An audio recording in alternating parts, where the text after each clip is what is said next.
Dare, Director General of ICAR and co-chair of the organizing committee of the conference, and Professor Martin Keim, President of the conference and Director at the Center for Development Research of the University of Bonn, Germany. As we commence the 32nd International Conference of Agricultural Economists, we again extend a heartfelt welcome to all of you. And please join us in welcoming our very versatile Prime Minister, Shri Narendra Modi ji.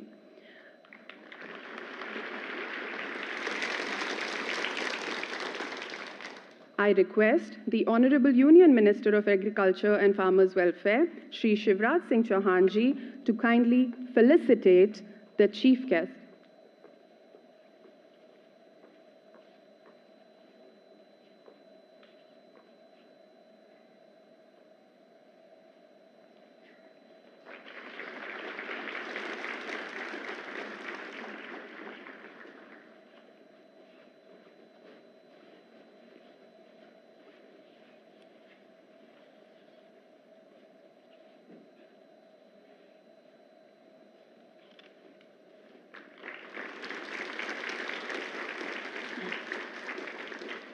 Ladies and gentlemen, Shri Narendra Modi ji is one leader who holds agriculture in his heart, a champion of farmers' welfare and a visionary for Viksit Bharat at 2047, that is, developed India by our centenary year of independence, or our 100th year of independence. May I now invite Professor Ramesh Chand, member of Niti Aayog and chairman of the organizing committee of the conference, for the welcome address.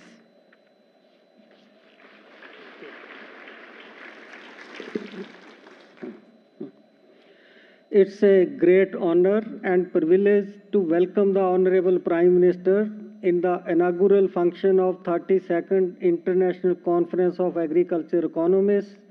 On behalf of the organizers, Fraternity of Agriculture Economists, and on my own behalf. It gives me immense pleasure to welcome Union Agriculture Minister Shri Shivraj Singh Chauhan ji as guest of honor in this event. I also welcome Professor Martin Keim, Director, University of Bonn, Germany, and President of this conference, DG ICAR Dr. Himanshu Pathak, all delegates from across the globe and from India, and guests present in this function. Today is an important day for the community of agriculture economists of India, as this conference is being held in the country after a long gap of 66 years. The new generation of agriculture economists of India has been anxiously waiting for this opportunity. We are grateful to the Honorable Prime Minister Shri Narendra Modi ji for his gracious presence that gives us a lot of inspiration. I feel happy to mention before the Honorable Prime Minister that the conference received overwhelming response. This seems to be partly due to the rising interest in the world to see how India is growing on the global scene under his leadership. More than 1,000 delegates are attending this one-week-long conference. This includes 734 delegates from over 70 countries across the globe. But gives us more satisfaction is that 41% registered delegates are women. I can say this conference will positively contribute towards the goal set by the Honorable Prime Minister of women-led development. The theme chosen for this conference, Transformation Towards Sustainable Agriculture Food System, is holistic as well as futuristic. Agriculture has been a key focus area of development strategy in India, and the country has achieved historically highest growth rate of 5% during 7-year period from 2016-17 to 2022-23. According to World Bank data available in World Development Indicators, India achieved highest growth rate in GDP agriculture in the world in the last 10 years. The recent achievements and opportunities in agriculture are pointing to even higher role for agriculture in future development of India and the world. It seems pertinent to share that since the global financial crisis in year 2006-2007, agriculture has shown higher growth than non-agriculture sector at global level. The share of agriculture in world GDP has risen from 3.2% in year 2006 to 4.3% in recent years. Agriculture growth in last 15 years has saved many countries from economic collapse. Due to poor record of industry in pulling labor force out of agriculture, the onus of remunerative employment for large workforce still remain on agriculture. Sustainability issues and rising threat of climate change also indicate criticality of agriculture for survival of people and planet.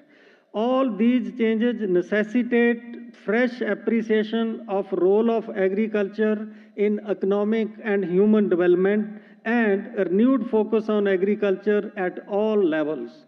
This conference will provide a strong evidence to prepare a roadmap for enhanced role of agriculture for development in the changing world. At the end, I once again welcome the Honorable Prime Minister in the inaugural function of this conference and also extend warm welcome to Honorable Agriculture Minister and all the participants. Thank you.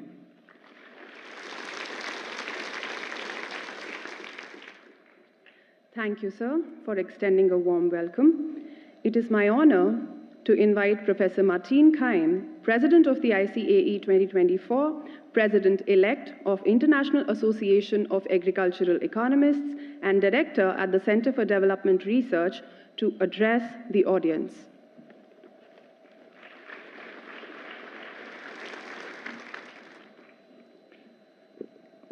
Dear Prime Minister Modi, Agricultural Minister Chauhan, honorable guests and delegates, on behalf of IAAE, the International Association of Agricultural Economists, it's my great pleasure to welcome you to ICA 2024, our triennial flagship conference.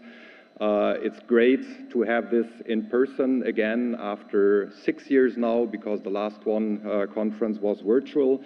I'm also very glad that over 1,000 people from all over the world are gathering here. And not only that, we have a fabulous lineup of speakers. The program reads like the who's who of global agricultural economics.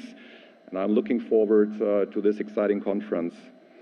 Prime Minister Modi, we're proud that you are inaugurating this conference, and we interpret this not only as a sign of courtesy, but also as a signal of the importance that you and your government attribute to agricultural development, food security, and international science cooperation. Your inauguration has a historical precedent. Our association is 95 years old. We're celebrating 100-year anniversary in 5 years from now. The first conference was held in 1929 in England. But every 3 years we are going to different places of the world, and it's the second time that we are here in India. In 1958, the conference was held in the city of Mysore, and it was inaugurated by Prime Minister Nehru. So thank you, Prime Minister Modi, for nurturing this tradition. Let me also thank the Indian Local Organizing Committee for hosting this conference, for providing a splendid and welcoming setting, and for the great cooperation over the last 2 years or so. That was fun. Let me say a few words and sentences about the conference theme, Transformation Towards Sustainable Agri-Food Systems. The title already indicates that we don't have sustainable food systems at present. We have widespread hunger and malnutrition around the world, seriously hampering development. Our goal of a world without hunger will most likely not be achieved by 2030. Some forms of malnutrition are even on the rise. Climate change and geopolitical tensions are exacerbating the problems. And we cannot ignore that our food systems themselves are contributing significantly to the climate crisis and several other environmental problems. Without major changes in the way we produce, distribute, and consume food, none of the 17 SDGs can be achieved. This underlines the relevance of the broader topic. But it can be done. That's the good side. The title of our conference also implies that transformation is possible and that food and nutrition security within the planetary boundaries remains a realistic goal. What we need is strong science, good technologies, political determination, societal openness for change, and international cooperation. We are convinced that our profession of agricultural economists has a truly important role to play and can contribute in terms of doing the relevant science, addressing urgent questions, and coming up with recommendations of what type of policies are needed in order to steer our food systems towards more sustainable pathways.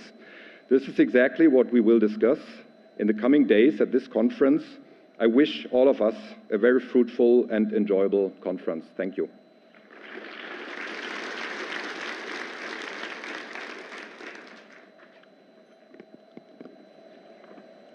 Thank you, Professor Martin Keim. May I now request the Honorable Union Minister, Agriculture and Farmers Welfare, Shri Shivraj Singh Chauhan ji, to grace us with his address.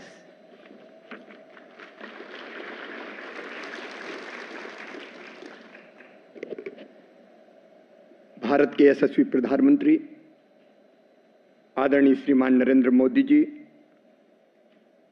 Shri Ramesh Chandra ji, conference president Shri Martin केम जी, हिमांशु पाठक जी और दुनिया भर के अनेक देशों से पधारे हुए मेरे प्रिय बहनों और भाइयों, भारत की इस धरती पर मैं सबसे पहले आपका हृदय से स्वागत करता हूं, अभिनंदन करता हूं। मित्रों, जैसा कि अभी बताया गया, प्रधानमंत्री श्रीमान नरेंद्र मोदी जी के नेतृत्व में आज भारत की कृषि विकास दर लगातार दुनिया में सबसे ज्यादा बनी हुई है। हमने जो प्रधानमंत्री जी के नेतृत्व में प्रयत्न किए हैं, उत्पादन बढ़े, लेकिन साथ में भारत की चिंता भी रही है कि वो उत्पादन सुरक्षित उत्पादन हो, मानव शरीर के लिए भी और धरती के स्वास्थ्य के लिए भी, मिट्टी के स्वास्थ्य के लिए भी। हमारे प्रधानमंत्री जी की भी चिंताएं हैं। केमिकल फर्टिलाइजर के अधिक उपयोग के कारण जो उत्पादित अन्न हो, फल और सब्जियां हो, उसके विपरीत प्रभाव मानव शरीर पर पड़ रहे हैं और लगातार सॉइल हेल्थ खराब हो रही है। इसलिए भारत अब प्राकृतिक खेती पर बल दे रहा है। हमारे सामने अनेकों चिंताएं हैं, मैं विस्तार में नहीं जाऊंगा। पूरी तरह से भूख और कुपोषण समाप्त करना है, क्लाइमेट चेंज के खतरों से निपटना है, बढ़ते हुए तापमान के कारण घटता हुआ उत्पादन गंभीर चिंता का विषय बना हुआ है। आने वाले पीढ़ियों की भविष्य की भी हमको चिंता करना है। और आप सब जो इस क्षेत्र के अधिकारी विद्वान हैं, इस मंच पर विचार विमर्श के माध्यम से जो आज हमारे सामने समस्याएं हैं, उनके समाधान में जुटेंगे। और मुझे पूरा विश्वास है आपके लगातार चिंतन से, मंथन से जो निष्कर्ष निकलेंगे, वो हमारी सतत खाद्य प्रणाली के लिए और कृषि के लिए बहुत उपयोगी साबित होंगे। भारत की परंपरा है वसुदैव कुटुंबकम की, सारा विश्व एक परिवार है। और प्रधानमंत्री जी की चिंता केवल भारत के लिए नहीं है, विश्व के कल्याण के लिए है। और इसलिए भारत की प्रतिबद्धता है कि हम न केवल खाद्य सुरक्षा को मजबूत करें, बल्कि इस धरती को आने वाली पीढ़ियों के लिए सुरक्षित छोड़ें।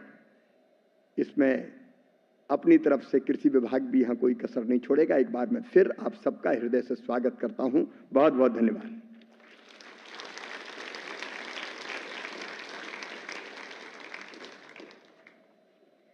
Thank you, Honorable Minister, for your enlightening words. As you all know, India is a mega diverse country which has a variety of ecosystems. Let us now take a look at a brief video showcasing the recent developments in Indian agriculture. We are the Indian farmers, fondly called Annadata. In line with our Honorable Prime Minister's vision, today we fulfill the world's need for milk, pulses, jute, spices, rice, wheat, cotton, fruits, vegetables and fish. हमारे किसानों ने हमें न सिर्फ आत्मनिर्भर बनाया, बल्कि आज उनकी वजह से हम निर्यात करने में भी सक्षम हो गए। Programs like From Seed to Market, One Nation, One Market, Per Drop, More Crop, Healthy Earth, Green Farm, One Nation, One Fertilizer have empowered the farmers. Pradhan Mantri Fasal Bima Yojana provides crop insurance cover to the farmers against natural calamities. So far, more than 120 million farmers have been provided compensation. PM Kisan program provides financial support to more than 110 million farmers. The International Monetary Fund has applauded the execution of this scheme, which is the world's largest direct benefit transfer program. On the initiative of Government of India, the United Nations declared 2023 as an International Year of Millets to promote the production of less water-intensive and nutritive crops at the global platform. The first Agriculture Deputies meeting under India's G20 presidency in Indore prioritized 4 areas: a G20 framework document to ensure global food security and nutrition, to address the alarming climate change issues. Emphasis is on enhanced research collaborations for sustainable agriculture with climate-smart approach, commitment for inclusive agri-value chains and food systems, and transforming the agriculture sector through digitalization. The government is promoting agri-startups, use of artificial intelligence, remote sensing, drones, and other digital technologies in agriculture, ensuring not only food security, but also nutrition security for the world. Let's make world where everyone gains.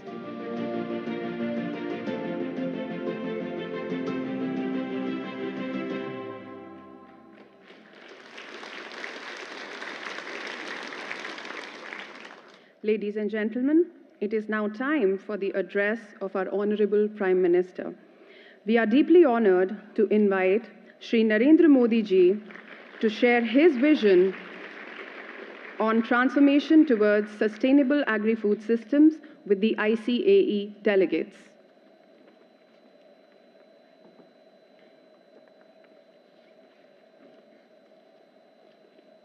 कृषि एवं किसान कल्याण मंत्री श्रीमान शिवराज सिंह चौहान,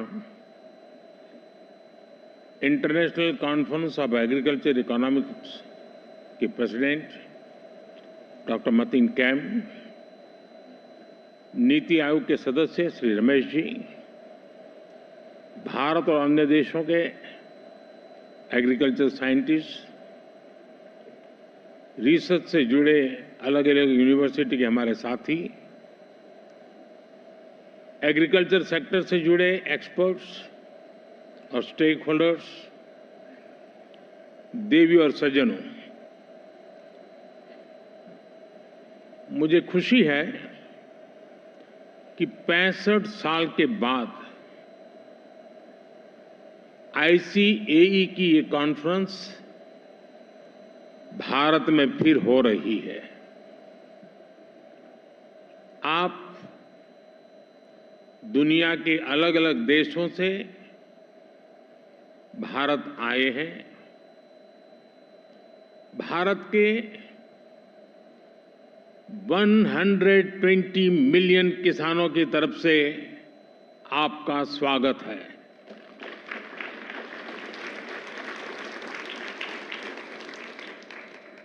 भारत की 30 million से ज्यादा महिला किसानों की तरफ से आपका स्वागत है। देश के 30 मिलियन फिशरमैन की तरफ से आपका स्वागत है। देश के 80 मिलियन से ज्यादा पशुपालकों की तरफ से आपका स्वागत है। आप आज उस देश में हैं जहां 550 मिलियन पशु हैं। कृषि प्रधान देश भारत में, जीव प्रेमी भारत में आपका स्वागत है, अभिनंदन है। फ्रेंड्स, भारत जितना प्राचीन है उतनी ही प्राचीन एग्रीकल्चर और फूड को लेकर हमारी मान्यताएं हैं, हमारे अनुभव हैं और भारतीय कृषि परंपरा में साइंस को, लॉजिक तो प्राथमिकता दी गई है। आज फूड और न्यूट्रिशन को लेकर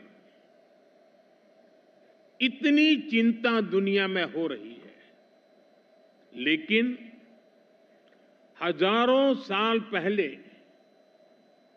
हमारे ग्रंथों में कहा गया है, अन्नम ही भूतानाम ज्येष्ठम तस्मात् सर्वौषधम उच्यते, अर्थात सभी पदार्थों में अन्न श्रेष्ठ है, इसलिए अन्न को सभी औषधियों का स्वरूप, उनका मूल कहा गया है।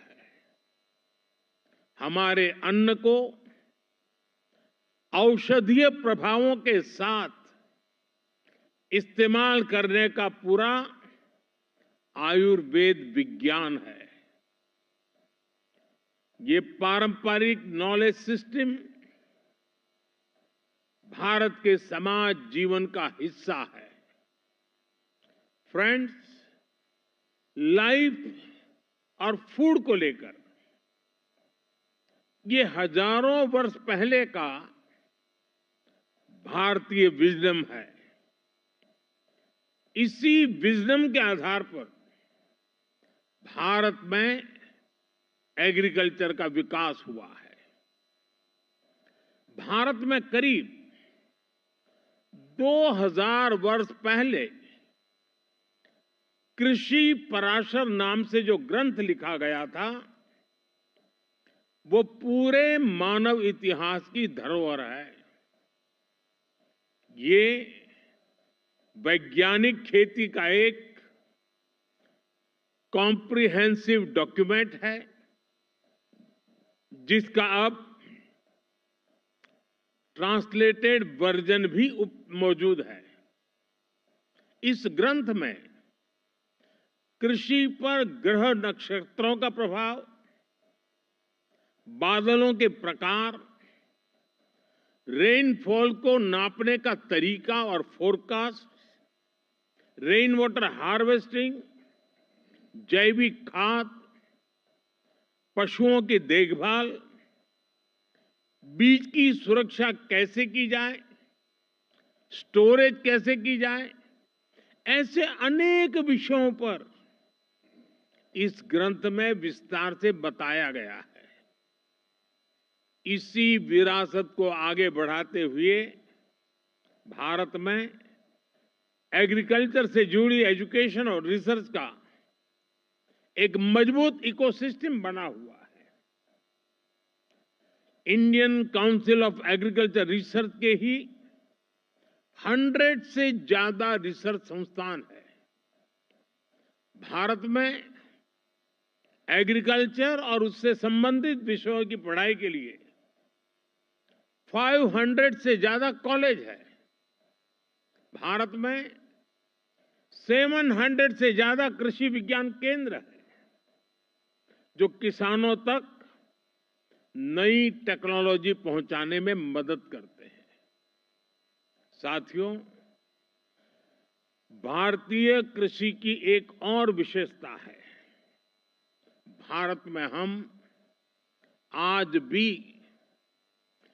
6 सीजन्स को ध्यान में रखते हुए सब कुछ प्लान करते हैं। हमारे यहां 15 एग्रो क्लाइमेटिक जोन्स की अपनी खासियत है। भारत में अगर आप कुछ 100 किलोमीटर ट्रेवल करें तो खेती बदल जाती है। मैदानों की खेती अलग है, हिमालय की खेती अलग है, डेजर्ट ड्राई डेजर्ट की खेती अलग है, जहां पानी कम होता है वहां की खेती अलग है, और कोस्टल बेल्ट की खेती अलग है। ये जो डायवर्सिटी है, यही ग्लोबल फूड की सिक्योरिटी के लिए भारत को उम्मीद की किरण बनाती है। फ्रेंड्स, पिछली बार जब ICAE की कॉन्फ्रेंस यहां हुई थी तो भारत को उस समय नई नई आजादी मिली थी। वो भारत की फूड सिक्योरिटी को लेकर, भारत की एग्रीकल्चर को लेकर एक चैलेंजिंग टाइम था। आज भारत एक फूड सरप्लस देश है। आज भारत दूध, दाल और मसालों का सबसे बड़ा प्रोड्यूसर है। Bharat food grain, fruits, vegetable, cotton, sugar, T, framed fish, इनका दूसरा सबसे बड़ा प्रोड्यूसर है। एक वो समय था जब भारत की फूड सिक्योरिटी दुनिया की चिंता का विषय था। एक आज का समय है जब Bharat global food security, global nutrition security, इसके सॉल्यूशन देने में जुटा है।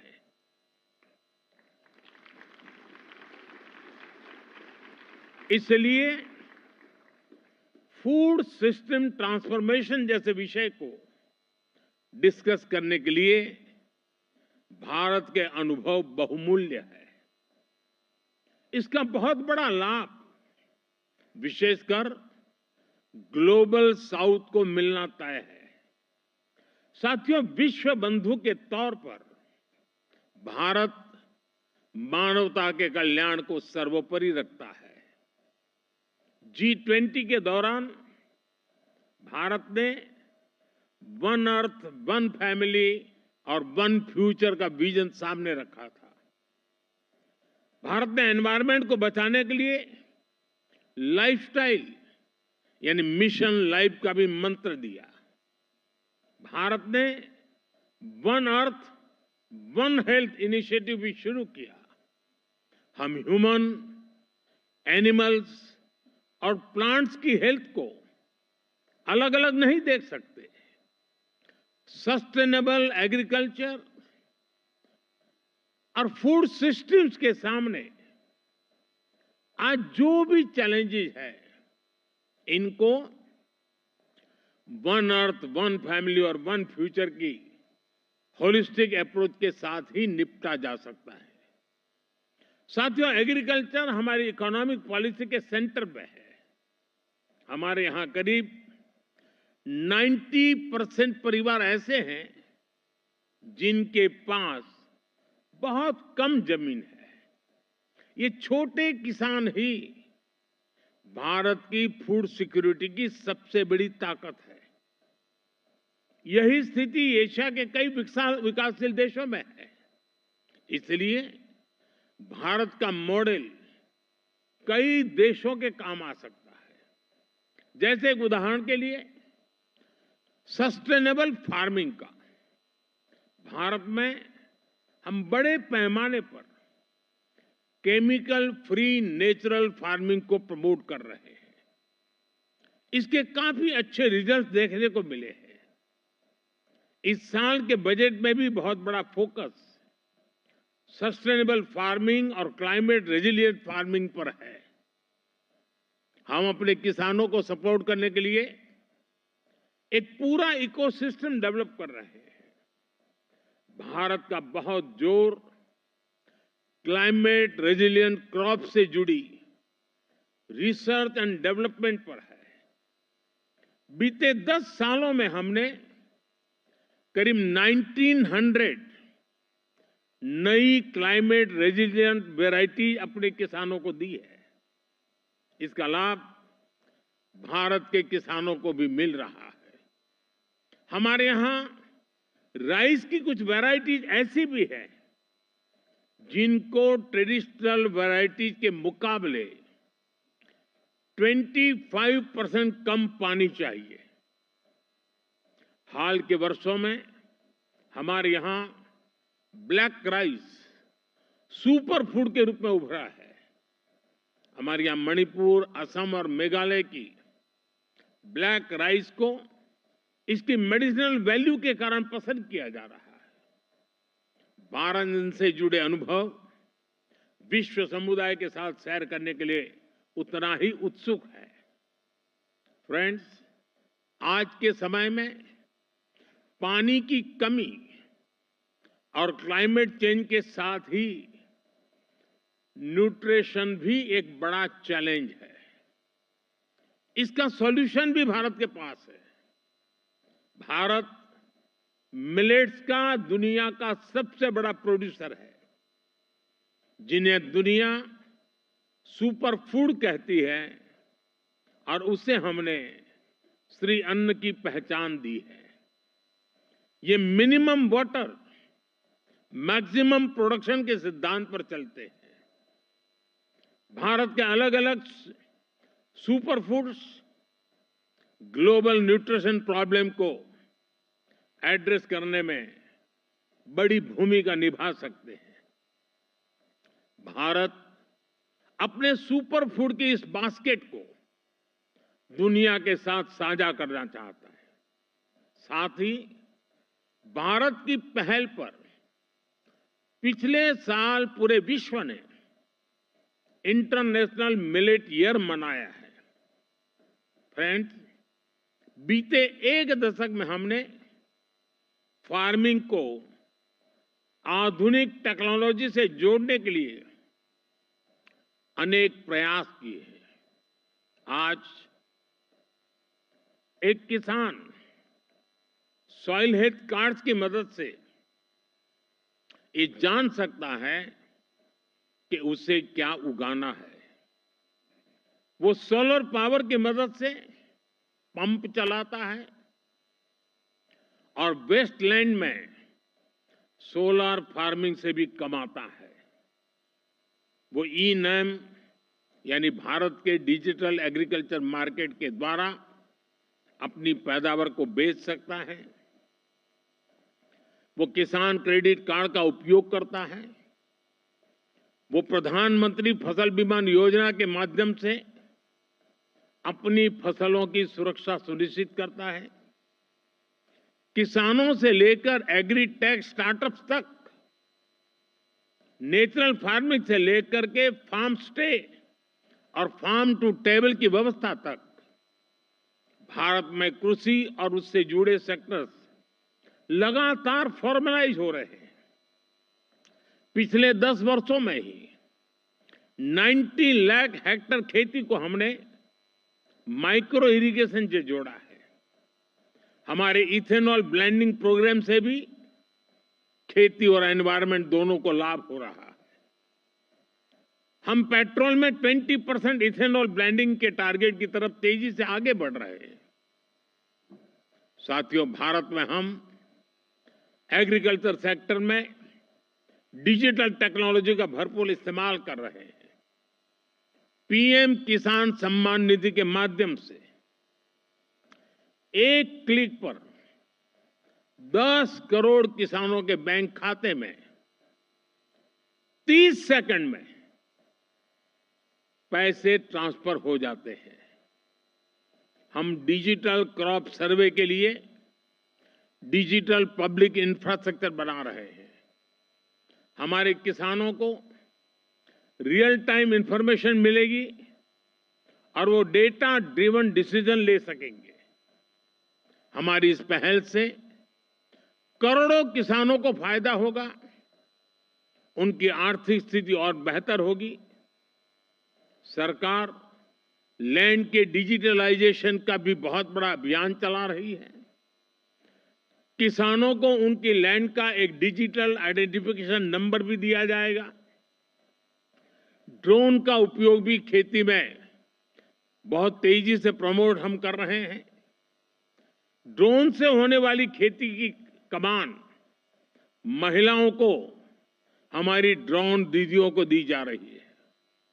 ये जो भी कदम है, इनसे भारत के किसानों का तो फायदा हो गया ही, इससे ग्लोबल फूड सिक्योरिटी को भी ताकत मिलेगी। फ्रेंड्स, आने वाले 5 दिनों में आप सभी यहां खुलकर चर्चा करने वाले हैं। यहां मैं बड़ी संख्या में महिलाओं की भागीदारी, युवाओं की भागीदारी देखकर अधिक प्रसन्न हो रहा हूं। आपके आइडियाज पर सबकी नजर रहेगी। मैं आशा करता हूं कि इस कॉन्फ्रेंस से हम दुनिया को सस्टेनेबल एग्री फूड सिस्टम से जोड़ने के रास्ते खोज सकेंगे। हम एक दूसरे से सीखेंगे भी और एक दूसरे को सिखाएंगे भी। साथियों, आप कृषि जगत से जुड़े हुए लोग हैं, तो एक और जानकारी आपके सामने रखना मुझे बड़ा मन करता है। मुझे पता नहीं है दुनिया में कहीं किसी किसान का स्टैच्यू हो।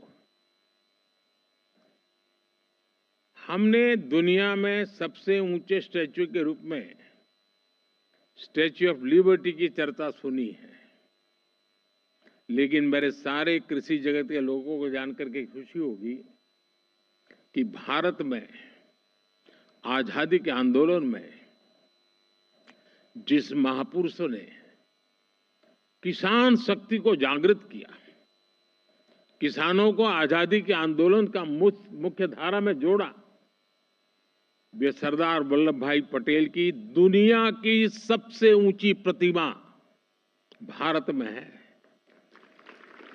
स्टैच्यू ऑफ लिबर्टी से डबल उसकी ऊंचाई है और एक किसान नेता की है। और दूसरी विशेषता है कि ये जो स्टैच्यू बनाया गया है, तो भारत के 600,000 6 लाख गांवों से हर गांव में किसानों को कहा गया कि आप खेत में जिस लोहे के औजार का उपयोग करते हैं, वैसा अपने खेत में उपयोग किए हुए औजार का टुकड़ा हमें दीजिए।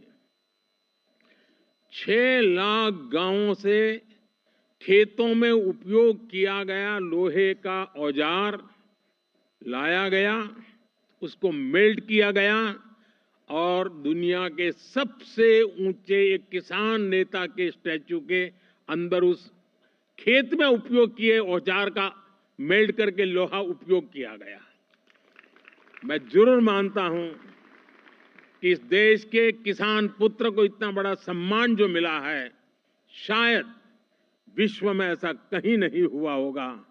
मुझे पक्का विश्वास है आज यहां आप आए हैं तो जरूर स्टैच्यू ऑफ यूनिटी, विश्व का सबसे ऊंचा स्टैच्यू देखने के लिए आप आकर्षित होंगे। मैं एक बार फिर आप सभी को बहुत बहुत शुभकामनाएं देता हूं। धन्यवाद।